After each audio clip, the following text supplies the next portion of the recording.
Hello, Guadans! How are you? Are you excited for our science class? Let's discover, experiment, and explore. I am teacher Maria Esmeralda, and welcome to our science class. Good day, Guadans! Our lesson for today is all about force.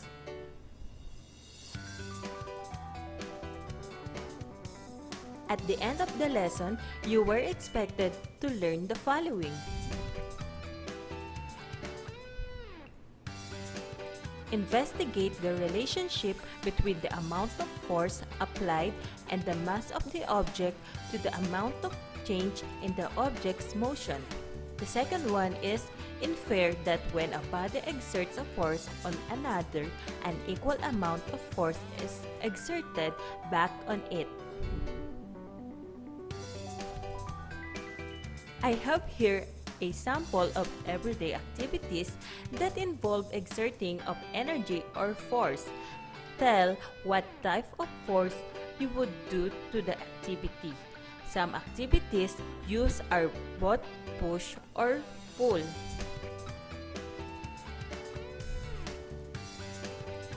Number 1. Pressing a button.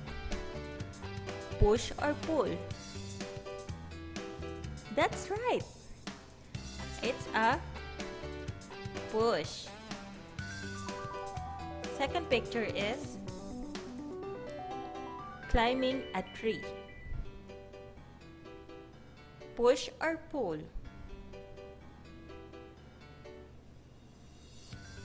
That is correct. It's a pull. How about this? Jumping? Push or pull? It's a push. What is force? Force is a push or pull that results from an interaction between objects.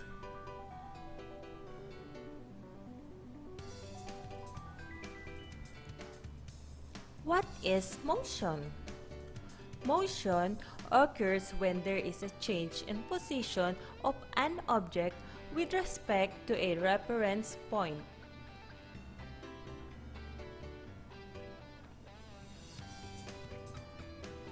How do forces affect motion?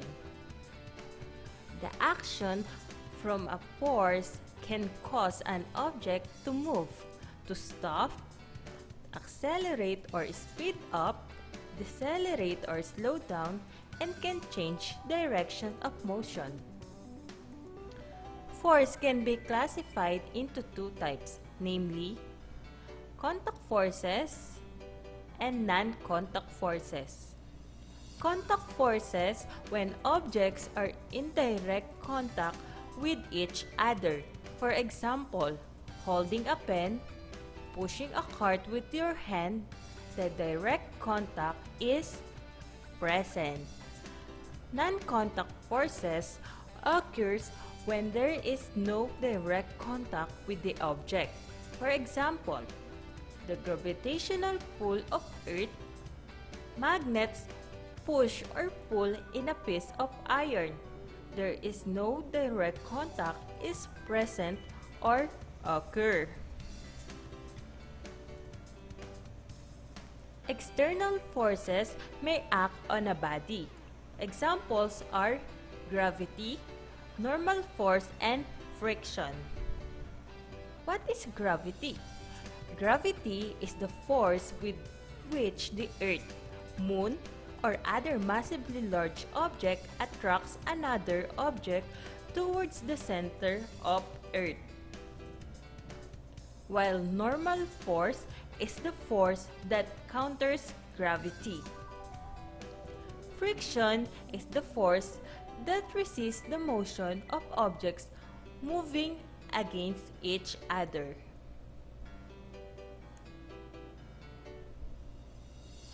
SI unit of force is Newton and dyne. 1 Newton is equal to 1 kilogram times 1 meter per second square. Relationship between Newton and dyne. What is unbalanced forces? Unbalanced forces are not equal, and they always cause the motion of an object to change the speed and or direction that it is moving. Here's the figure. Separate forces is equal to net force. Shows two equal forces acting in the same direction. 3 examples of unbalanced forces in our daily lives. When we are playing seesaw, moving a car, pushing a heavy box. What is a balanced forces? When the forces are equal and act in opposite direction, they balance each other out to zero net force. This means it will not accelerate. Separate forces with different direction or opposite direction is equal to zero net force. Shows two equal forces acting in opposite directions. 3 examples of balanced forces in our daily lives. First picture is objects hanging on the wall, tug of war, and the last one is standing still. When there are two separate forces but not equal, the other force is powerful than the other.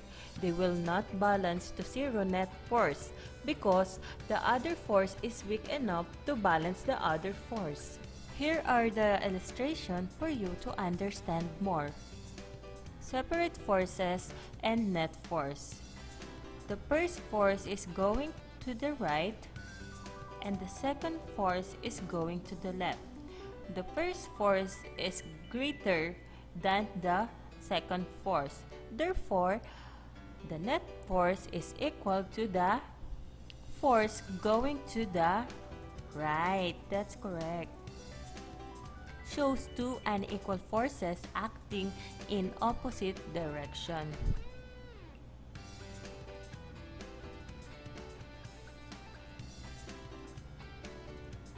What is net force?